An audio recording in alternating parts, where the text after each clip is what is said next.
This is another one of these guidebooks, these handbooks, which always seem to be the scourge of organisations like the NHS and now the banking community. It's a group called UK Finance. That's a trade body for British bankers and those in financial services. It's issued a guide on language and the language that we mustn't use because it's non-inclusive. Such terms include black market. That must be replaced with illegal market. We mustn't use offensive words like male and female. Why are they offensive? They're particularly aggrieved by a phrase I wasn't aware of. It's a computer term. It's about backing up data. It's called grandfather, father, son. Well, you mustn't do that because that denotes some kind of hierarchy and we can't have that. So what on earth do they think they're playing at? They're supposed to be bankers. What is this about? What on earth is going on? It's not just in the banking community. It's in organisations all over the country, companies, councils, Westminster. What is going on, Claire?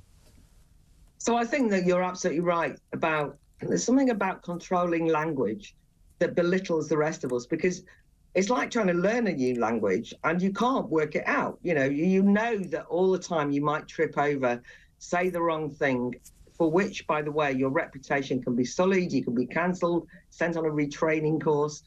And this really egregious way that language is being taken away from us, everyday phrases that we are familiar with, we're told we can no longer use because it's bigoted or offensive, means that you become tongue-tied. You can't participate in the discussion. It's a way of showing a kind of moral superiority because, of course, there is a small group of the clerisy, those self-anointing people who decide, know exactly what words to use, and the rest of us kind of flounder around and they look down on anyone who doesn't use the correct terminology. That's the kind of general mood that we live in. But you were saying, Kevin, how did the banks get so woke or left-wing or whatever it was? They've become far left extremists. How did that happen?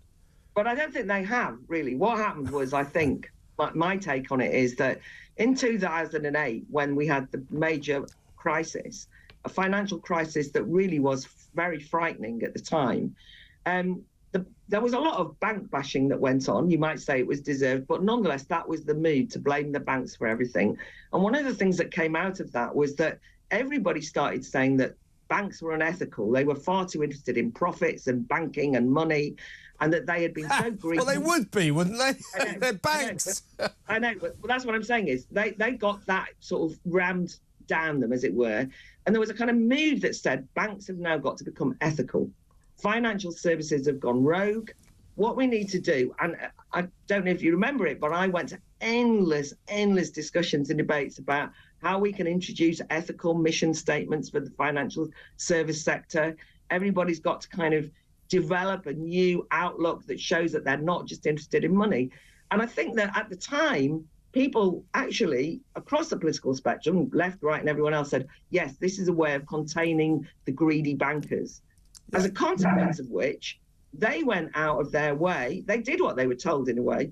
They went out of their way to do what has become fashionable, which is to adopt the new ethics. And the new ethics, as you know, are kind of woke. They think, we'll prove that we're worthy. We'll prove that we're not just interested in finance by adopting, a new anti-racist code, not anti-racism in the traditional way that we would know it, but in this diversity, and inclusion form of changing language. They employed a whole range of people who are not from financial backgrounds, but got the jobs because they fitted the mold in terms of the EDI, ESG is the other one, the idea of the social governance, environmental governance, and they've literally been taken over. But it was, by the way, demanded of them to incorporate all of these as the targets that are far more important